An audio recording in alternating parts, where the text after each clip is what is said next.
So good morning, good evening, good afternoon, and I'm so excited to be here with you today. I have the wonderful Tina. She's flown in all the way from the USA to just come and chat with us today. Now, she did send me a bit of a blurb 2 seconds ago, so let me see if I can read this right. And apologies, Tina, if I don't get it right, but you can correct me. So Tina helps entrepreneurs gain the business leadership skills and growth strategies they need to achieve rapid results in their business.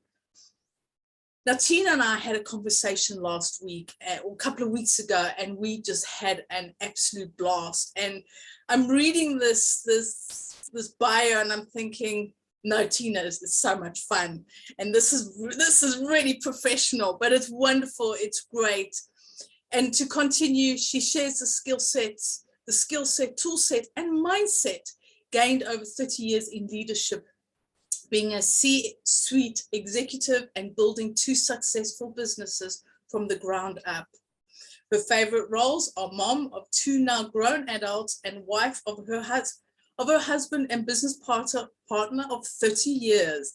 Wow, that is a fantastic achievement. And Tina is the owner of Success Coaching Solutions. And I just got to scroll down. You can see how professional I am. And founder of the Success Book Circle Masterclass. Is that right? Mastermind, but we're good. Mastermind. We're good. So as you can see, this is just us going to have a conversation. We're going to talk introverts. We're going to talk extroverts. And if you notice, there's a lovely fire behind Tina. She says it's really cold. So isn't that wonderful? And this is just going to be a conversation that we are going to have for you and see what happens. So welcome, Tina. And thank you so much for popping on here and chatting with me today by the fireside.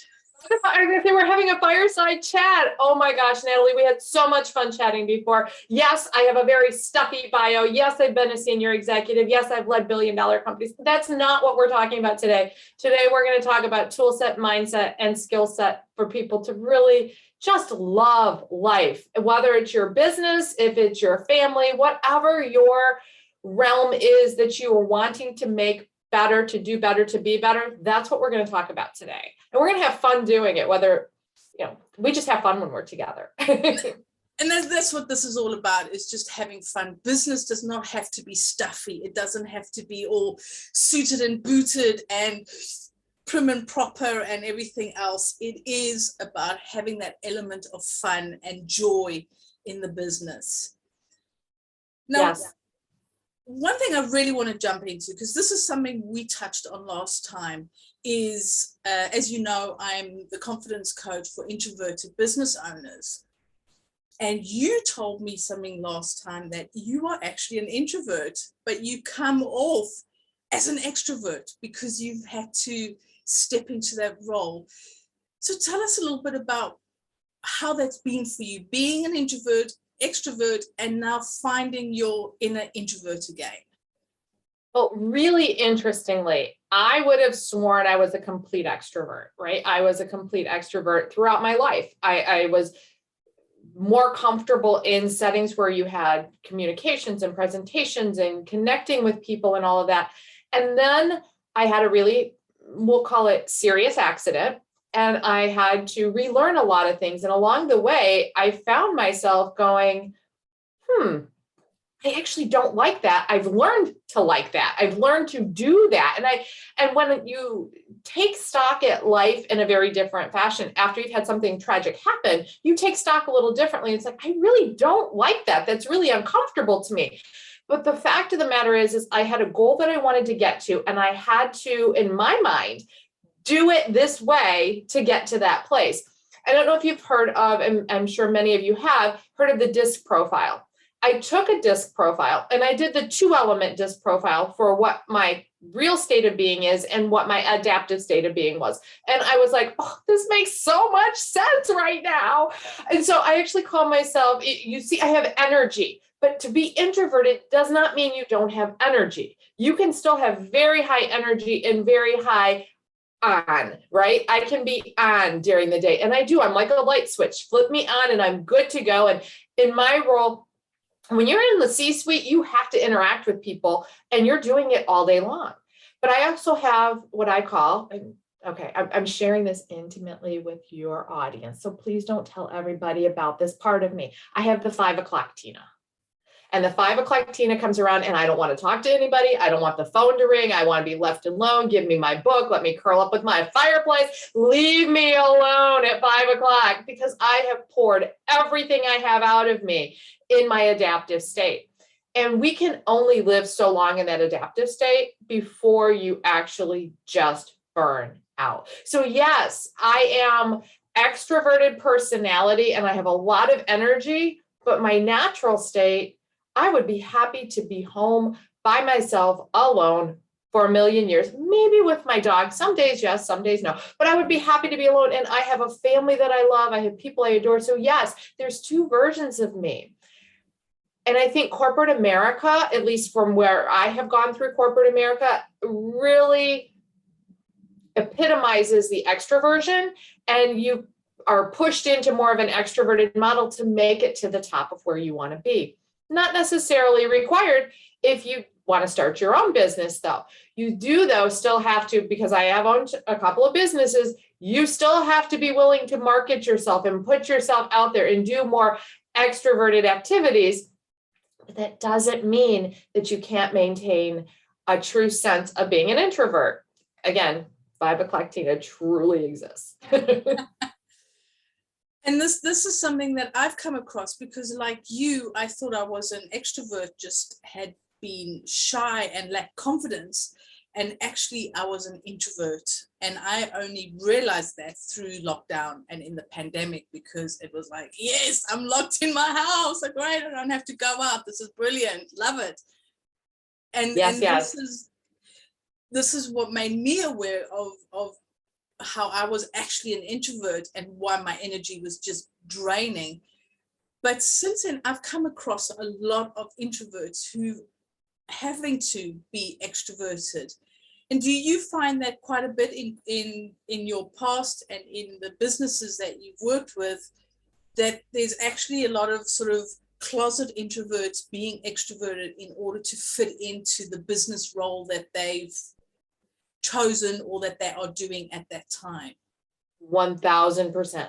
1000%. And I honestly don't think many people, so I learned this of myself after an accident, and it's been 14 years ago, 15 years ago. So it's been a long time ago that I learned this about myself. And this is a conversation that I've been having for the last 24 months now, almost, of people realizing. So the first month of March, we had March of 2020, we had two very distinct groups of people. You had those that were like, oh, I'm so excited I get to go into lockdown and I don't have to see people.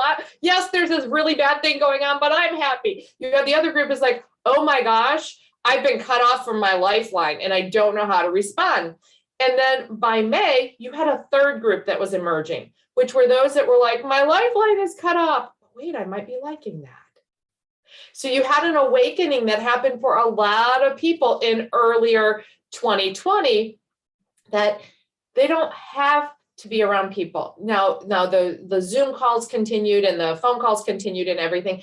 But I think you had a lot of people wake up and realize that they were more introverted than they thought. And so this has been a very common conversation that I've been having with people for the last 2 years now, or almost 2 years.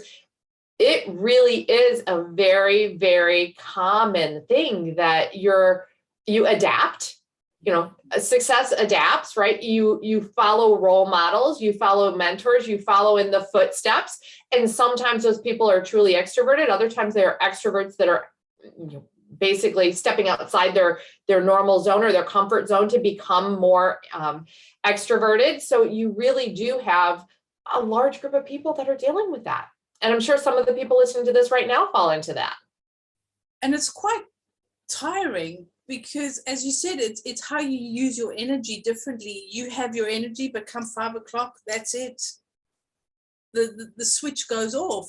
But if you don't know about it or don't know how to maintain your energy, as you said earlier, you could get burnout. You can just get so drained. And this is why awareness is really great, because, okay, you can be introverted and be, you know, with a lot of energy, but then it's reconnecting to that energy, is refilling your cup, or whatever it is that you need to do in order to be that high energy person that is needed for that project, for that speech that you're giving. A lot of public speakers are high energy, but yet, you know, the real person in there is actually an introvert. And it's just a way, how do you work this? How can you do it?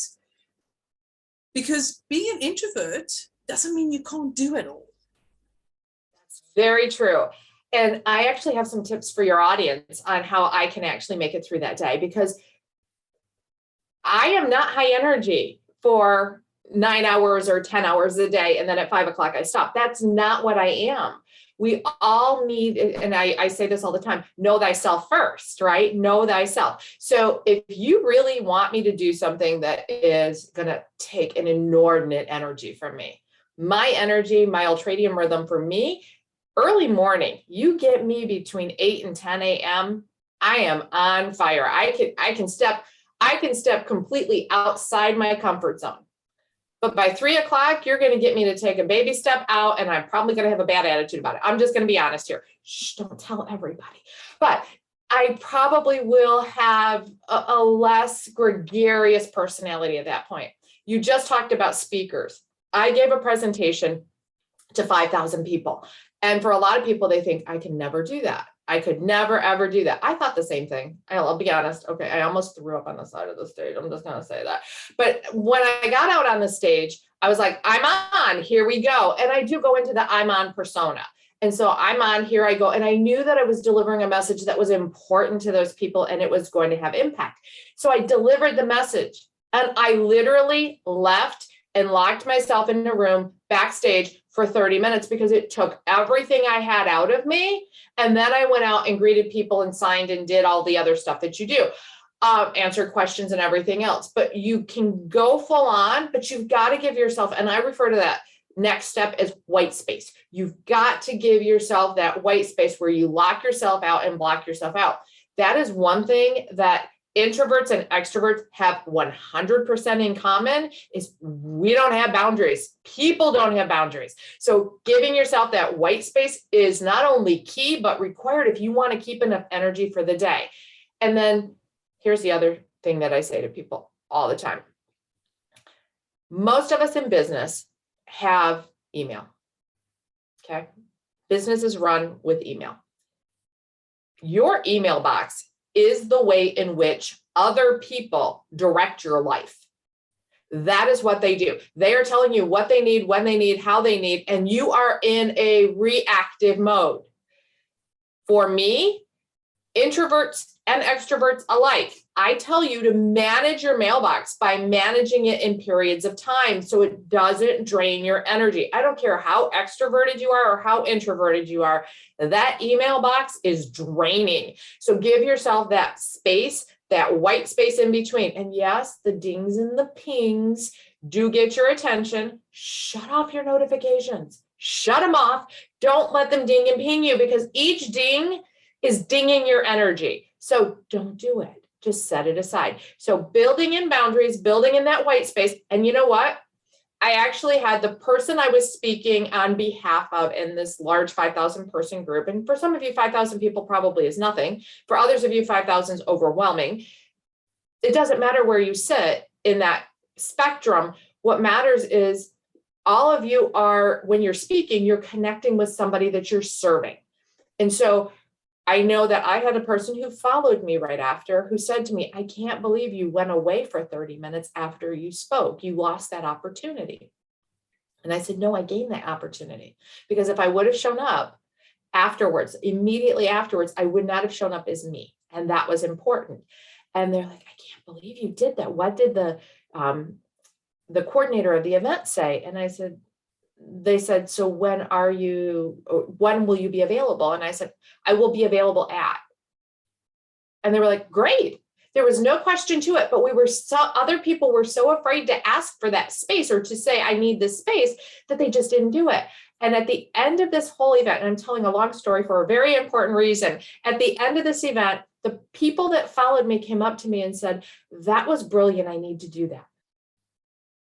So once somebody puts white space in their schedule, it gives other people permission to. So I'm going to challenge each of you to be the someone that starts putting the white space in your calendar, putting the white space in your schedule, because other people will follow suit. If you are leading a company, if you are leading an organization, have other employees, start by putting white space in your calendar.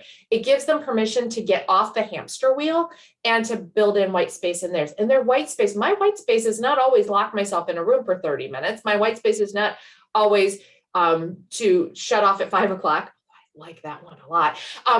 Sometimes it is just, you know what, I'm not going to talk to anybody for the next 30 minutes. I'm going to go work on this project that needs to get done, or this new landing page or lead magnet or a promotional video or whatever I'm shooting. Those are things that can go in your white space. It's just a space between an energy exchange. And these are such great tips. The boundaries, yes, we don't follow, with business owners, extroverts, introverts, it doesn't matter. Humans, we don't set those boundaries, and it's almost this FOMO, this fear of missing out. That half an hour that you are just regrouping, that white space, and people have this FOMO. What will I miss in that half an hour? And it's most probably the audience getting their stuff around, gathering their bags, going to the ladies or the gents, and just them faffing about before they get out there and then want to confront you. But it's setting those boundaries. But as you said, it's showing others that, hey, it's okay. Set those boundaries. It's fine. And this is something that I've been really looking at. Is there's very much the FOMO, the fear of missing out, especially here in the UK. But there's one that I love, and it's JOMO, the joy of missing out. Yes. And this is something that I talk about quite a bit, is you are going into that white space, you're going into that room, and you having JOMO, the joy of missing out on the chaos of the audience getting up, doing what they need to do. You just regrouping. So it's shifting the mindset from the fear to the joy. And this is where boundaries can play such an important role. And it is just allowing yourself to be human. Have that white space if you need it.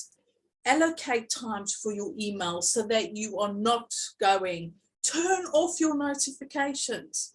I'll tell you something, Tina. My phone is on silent all the time, and I have no notifications on my laptop at all. So the only time I look at my phone is when I look at my phone, not because I've been pinged. And there's normally ding, ding, lots of little numbers, the little red numbers that come up. I have a lot of those, but I haven't been dinged all that time. And this is something that I have found works for me, is not having any sounds coming up. Because if you are doing something, you're in your space, you're on a roll, your creative juices are going, and then ding, ding, ding, it just breaks that. And about the emails, I love that. Check emails at certain times or whenever you feel you need to, not when it arrives in your box, because chances are that person has sent that email, they're off to the next thing. They're not sitting there waiting for a reply. That's the nice thing about emails, is it can take 24 hours, even 48 hours to have a reply to. So those are really great tips for whether you introvert or extrovert, is having those boundaries around you, and that space to just be you, without all this energy being sucked out of you in so many different directions, that if we allow it. It really is. And I will say that I think boundaries are like a muscle, and unless you actually use it, it never builds. So I do think, though, and I'll be very candid with your audience, it's not easy to build those boundaries. The fear of missing out is huge. That is true. but I also think there's a fear of rejection and of not being needed. So will you come back to me? Will you still need me? Will you judge me as less than if I'm not available to you? I actually have a client who was taking calls at 2 a.m. Their organization is international, and at 2 a.m. they were scheduling meetings. And she's like, I have a young child at home. The phone is ringing. I'm talking in the middle of the night. The baby often wakes up. This is a real challenge for me, but it's the culture in which I'm in. And I said, so what can you do to change that culture? What can you do to change that culture? And we've been working together, and I've been working with her company to really raise an awareness. And that doesn't mean that they never have to have a communication in the middle of the night, because they're in different time zones. But what it does mean is there doesn't have to be an emergency every night. We can, and what really is an emergency usually really isn't an emergency. So resetting some of those boundaries so that we can all live better, so we can all live more congruently. And you're right, there are extroverts and introverts that deal with this, and neither is better at dealing with boundaries. We all are horrible at it. So I applaud you for the whole conversation on boundaries, but I also just want to say, don't expect it to happen easy, because just like going to that gym, the first time you use that muscle, it hurts afterwards. So keep using it, and it will build. But the best thing you can do to build a boundary is to really have someone around you that helps you stick to it. And if you can have support, if you're a business owner, start setting your own boundaries, and then hold your staff accountable to setting their boundaries. And that makes life so much easier, because not only are they having an accountability buddy in it, but they're also having an expectation set by you as their boss. And it just makes it so much better. And frankly, and I know a lot of your audience isn't going to believe me when I say this, you become far more productive when you set boundaries. Far more productive. If I had gone from those 5,000 people, we'll never know this answer for sure, but I know it in my heart of hearts, and I've known it in all the other studies that I've done for decades. But if I know well enough that if I had gone from that speech directly to meet with those people, my energy would have been lower, and I would not have made it through as many people as I did, as quickly as I did. And each person deserved my time in that moment, and they deserved the attention, and they didn't deserve to stand in line for hours while my energy was waning and waning and waning. So I do believe, and there are thousands of studies. I am such a data geek and such a research geek. I love the whole productivity conversation and how to be more effective and all of that. That's my genre. That's my zone of genius. And there are so many studies that show when you slow down, you go faster. So slowing down, I used to run marathons. I know. I don't look like I run marathons. I get it, but I used to run marathons. Here's the thing. When you slow down in a marathon, you get a faster overall time. That's no different in everything else in life. So I'm just going to say, try those boundaries, try them on. Know it's going to feel kind of icky the first time you do it. Let the muscle grow and keep trying it more. Build in your white space, and you'll find you have more energy to make it through the day, introvert or extrovert. And it's okay to have a 5 o'clock version of you. If you need to have a 5 o'clock version of you, if you want to be CEO of $1 million company and that's your goal and you're going to drive for that, then drive for it. And just know it's okay to be somebody different at 5 o'clock. It doesn't mean that you're faking it till you make it, because that's not real. You don't fake it till you make it. What that means is you're stepping outside your comfort zone enough that you can actually continue to grow. That's all that means. So please don't think that it's incongruent and that you're being somebody that's not you. You are being you. You just need to be you in a different way so that you can get to where you want to get to. And one of the real secrets with boundaries and trying anything new is the sun still rises in the mornings and it still sets at night. So the world is still turning. So you taking those moments is not going to stop that. It might, as you said, feel uncomfortable, and it's a muscle and you've got to work on it.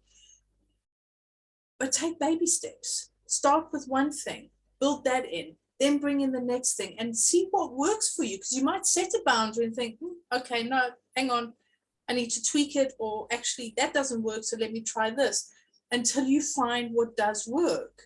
And it's a process. And but the world will still turn, the sun will still rise, it will still set. So everything should be okay. So just find what you want and have an accountability buddy, have your coach help you, have a mentor, whatever you need to do to help you with it. But just do it because you need to do it. You need to do it for your energy, for your peace of mind, for your productivity. And you are right. The more you rest or have the boundaries, the better productive you will be. And this goes back to, Darwin's time and all these scientists, Newton and all that. They had rest time where they just rested and stared into space, leant against a tree and stared into space because they knew the power of rest. And whether this is being in a room, just listening to some music, reading a book, doing a project, maybe even just allowing that time to just, and then you can get back on it because we are not robots. We just can't just keep going and going and going and going. It doesn't work. One of my favorite lines that I'd like to share with all my clients is this, and I'll share it with all of you. I love the analogy that we are so confused about who we are. We are all confused about who we are. We are human doings, but we're really human beings. And we've stopped the being part and have only become the doing. So my challenge for you is to, first of all, build in your white space. And second of all, practice being a human being instead of a human doing, just for one day. One day is all it takes. And back to Natalie's point of, it takes time to implement these things. So this is not a New Year's resolution where all of a sudden you're throwing out all the food in your pantry and you're changing your whole schedule and you're redoing your whole life and you're going to get all your finances on track and you're going to do all these things literally overnight. You eat an elephant one bite at a time. One bite at a time. So implement one strategy. And if it works for you, keep it. If it doesn't, toss it out and move to the next. Implement one at a time and test it. When you're testing, if it works, you make it bigger.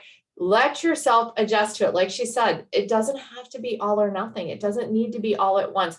Give yourself grace and permission to change and evolve. You're not a light switch. You're evolving. So that's my other tidbit and tip, is to make sure you don't try to do it all at once, because that's a surefire way to create chaos in your life. And overwhelm. It's just too overwhelming to make all these changes. And you were talking about the human doings and human beings. And I have 3 words that I use for the year, that I picked for the year. And one of them is actually humanness, is connecting with your humanness and just allow yourself to be human, acknowledge that we're human. And this has been really powerful for me, because when I felt, I've got to do this, I've got to do that, hang on a minute.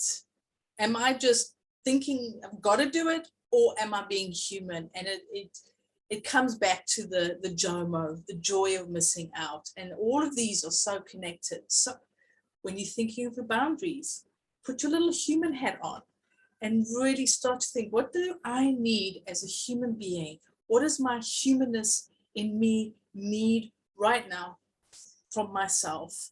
And what do I need to implement? What spaces do I need to have? What quiet time do I need to have? What work environment do I need to have? And this is all a process, one step at a time. I want to piggyback on you just a little bit. And that is another piece of the humanness, and giving grace to yourself and to have that space. I want to speak for just a minute to those of you who are parents and business owners at the same time. Parenting is tough. It is flat out tough. They are not born with a little manual that teaches you what to do, and you're doing the best that you know how to do with them along the way. And if you're like me, you're praying the whole way that you're doing it right and not messing up this human being that was entrusted to you. Mine turned out okay, but it was not easy. What I'm going to say to you is that when you are a parent, you have to look at what your priorities actually are differently. And no different than being, well, it is a little different, but you're a business owner. But if you're a business owner and a parent, you have conflicting priorities. And I'm going to say this. When you're a parent and a business owner, I've worked with thousands of you. You forget you as a priority. So your business is important, your career is important, your family is important, your spouse or relationship is important, but you forget you. And this is the point in time where you actually get to take a little bit of time back for you. And you're saying, Tina, I don't know how to do that. My schedule is so full. You have no idea what you're asking me to do. Yes, I do. I know exactly what I'm asking you to do because I've done it myself. So take that little bit of time and set one boundary for you. And it doesn't have to be but 15 minutes. And that 15 minutes makes all the difference in the world. Intellectually, you're not going to want to do it because you're too busy and you put yourself at the lowest point on the priority list. Put your oxygen mask on first so that you can take care of everybody else. And it doesn't take more than just a couple minutes. It can be a mind clearing thing that you do. It can be that music that you want to listen to. It can be something to re-energize and remotivate you. That's what you need if you want to serve all the other people that you're trying to serve. So I'm going to come back to everybody now. Thank you, parents, for letting me talk with you, but make sure you're at the top of your list. And that is great. That is great tips. I'm not a parent, so this is something that I can picture and intellectually understand, but I don't understand it from the experience point of view. So thank you for sharing that, because it's something that I don't always think about, because it's not something that I've had to experience. But I do see parents struggling with business kids and putting themselves at the bottom. But like you said, put your oxygen mask on first. Yes. Yes, there's a reason the airlines do that, because you cannot serve other people when you don't have your own oxygen. Definitely. And I mean, as much as we can talk about this for hours and hours, I actually, because I know you mentioned it earlier, and I've been looking at your fireplace, and you've got a jar of, it looks like seashells. It's actually potpourri. It's actually potpourri. Yes. It looks like seashells, but okay. I'm going to tell you why. I'm going to tell you why I have potpourri sitting on my desk. Okay. I'm just being candid with all of y'all now. I have a dog and it's snowing here. So when it snows, you have a wet dog. So I have a jar of potpourri to counterbalance my wet dog smell. Nothing better than wet dog smell, is there? I live in the UK. We have 3 dogs. So you can imagine going for a walk with them. Yes. I understand the potpourri. But you've got these beautiful, was it an actual photo that you've now framed into 4 different pictures? It's actually 5. I'll scoot out of the way a little. Pictures. It's actually 5. It's a wooded path. It's a wooded running path that is been divided into 4 pictures behind me. You'll see it's more like a fall picture where there's, the trees are more barren and the leaves are on the ground. Yes. It almost feels like I can just step past your shoulder and into the picture, and where am I going to end up? Because it looks so real, and with the sun shining through the trees, you can't see what's beyond almost the sun rays or the mist or the fog or whatever it is. And it's like, what secrets are through that pictures? Oh my gosh, you just gave me complete goosebumps. So I'll share the story with your audience if you'd like me to. Those are actually rays of sun that are coming through it. And so we'll get to that in a moment. But I mentioned that I'd had a pretty serious accident and that I took stock of my life at that point in time. That's actually related to that photo. That's why I keep this photo behind me. Anytime I'm on camera, anytime I'm talking with somebody, anytime I'm on Zoom, I see that in my backdrop. And I do that intentionally because there's such a stark reminder for me there. So I'll tell the story very quickly. It was 2007 in the fall. I was going for a run. I was training for a marathon. As I said, I don't look like a marathon runner, but I was. And I went for a run. And at that time, a tree fell and it hit me. And when the tree hit me, it caused me to lose pretty much all functioning in life. I could still breathe, but I could not walk on my own, talk on my own. I could not put words together. I had memories that were just erased in the moment. So I had basically, for any of you who are technical and medical, I had a coup contra coup brainstem injury. For those of you who are not, I just messed up my whole head. That's exactly what I did. So I bruised all sides of my brain and the brainstem, which controls breathing, eating, chewing, swallowing, all that fun type of stuff. So I was left with the functioning of a young child. And while I still have those childlike wonder and gregariousness back in me, I've come back a long way. I act like a child some days, but I don't think like a child anymore.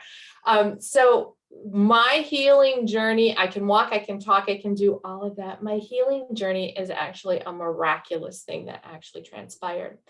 And the reason that I love looking at this picture day in and day out, the journey coming back was long. It was hard. It was not something I would wish on anybody. And I can't even put into words what it was like. But when I look at this picture, I see the rays of sunlight coming through those trees. And that's also true with what happened with me. Out of my mess came my message. Out of that test came my testimony. Out of that experience came the light that pulled me forward into what I've become today. There are dark times. We all have dark times. We all have adversity, but adversity does not need to define you. You are not what happens to you. You are what you do as a result of what happens to you. And there is so much more I can go into on this, and so much more about how I did it. And I mean, literally, I could not make my hands clap together because the sides of my body didn't work. I can clap today, and I clap at almost everything. So if you ever talk to me and I start clapping, just know I'm doing it because I can, and I'm excited for you. But there's so much about adversity. And if you're a business owner, you have adversity. You hit adversity. So anytime you're in that moment where you're feeling like, man, I'm up against it. It's hard. And, the sales aren't coming, the money's not coming, somebody on my team has done something that's caused a big problem, all this kind of stuff, all the things you bump up against. Just remember that you're not defined by your adversity, and there is hope. There is a way out. I want you to think about this for a moment. And I yet to meet anybody who can answer this question with a yes. Have you ever heard of somebody who was hit by a tree and lived to tell the story? The emergency room doctor told my husband that these accidents happen all the time. You just never hear about them because people don't live to tell the story. So regardless of what people tell you you can do, regardless of what they tell you you can become, there is still an opportunity and a possibility that you can become and do far much more than that. You just have to be determined to want it and go after it. With that, I'm going to say, use my light. Remember there's hope. And I'm so glad that you let me share that story, Natalie. It is my inspiration looking in that every single day to know that there's light even in the darkest of things that happen. And thank you for sharing your story and sharing with us, because so often is, like you said, when adversity hits, the desire to give up, to just quit is there, and it's so strong, and a lot of business owners do. But when you hear stories like this, and when you hear what people have had to deal with, it's almost like, you know what? Okay, I'm having a bad day, I'm having a bad moment, but I can carry on, because there is out there somebody who's had it worse than me, or really struggled, or something has happened. And this is why I'm glad that you shared your story, because stories inspire. And it doesn't have to be a story on hardship and accidents and abuse or anything, but stories do us inspire, because, as you mentioned, we've all had adversities in our lives at different levels, at different times, and it's not just once. It can come back, you deal with it, everything's hunky-dory, and you're on a roll, and then wham, you get it again. And and this is why I love stories. I love hearing people's stories, because they do inspire. And it can just be as simple as coming up with adversity on your fear of public speaking, or dealing with that client who we all don't want to have to deal with. And it's even that, because you can learn from it. And this is why I'm glad you shared your story, because anyone who is struggling or just finding it difficult at the moment, you'll be okay. Just keep going. Just take that breath, take that moment, just focus, clear your head. Or if you want, eat a tub of ice cream, go watch some Netflix, have a walla, have a pity party, put the ice cream away, turn off Netflix, and get back on it. Because we do need a pity party every now and again. We need it, but not stay in it. Right. You can, I actually say it's a hotel. You can visit, but you can't stay there. And I must admit, I do like my pity party sometimes. And for me, it's just taking that moment to just wallow, feel sorry for myself. Oh, woe is me. The world is ending. Oh my God, I can't do this. I quit. I'm done. And you picture the papers being thrown around. And I say to my husband, that's it. I'm done. He looks at me and he goes, no, you're not. Yes, I am. This is it. I'm done. I'm finished. But it's about just thinking, hang on a minute. I can do this. I can keep going, because this is why I'm doing it, or this is what I want to achieve. Or actually, at the end of the day, I really do enjoy it. I'm just having a bad moment. And this is where it is so nice when we realize that I'm not the only one who's struggling or finding something difficult. And it is just take a breath and keep going. That is, gets, we're all going to have things that happen to us. Everybody's going to. It's just a matter of how we respond when it does. And, you know, to your point, stuff happens when you're a business owner. I won't say that the last 14, 15 years of my life have been easy. I won't even say the last 15 minutes. Well, okay, the last 15 minutes has been easy, but the last 15 hours hasn't been easy. Stuff happens, and how we respond makes all the difference in the world. If you have not read it, I would strongly encourage you to read the book from Seth Godin called The Dip. It talks about hitting those points that are the roller coaster points in entrepreneurship. I would definitely read, it's a quick read. Read the book, The Dip. If you don't like reading, get it on Audible, get it on Kindle, do something different with it. I don't care. Just get the knowledge from inside the dip. I think it really will help you all as business owners. So that's now another book I've got to add to my constant growing pile of books that I have. Thank you for that. But seriously, thank you for the recommendation. I'm always looking for new books to read and everything. Now, I know that we can just keep going for hours and hours, and I really appreciate your time and your energy today in sharing your wisdom, your nuggets, your little gold nuggets that you've had, and some of your story. And I do appreciate it. So before we sort of wind down for this episode, and is there something that is there anything sitting in your head that you're thinking, I'd like to get that out? Or is there a final thought that you'd like to share? The floor is yours. You know, I would love to. I know your audience are entrepreneurs, business owners, and I know that you deal with the confidence side of it.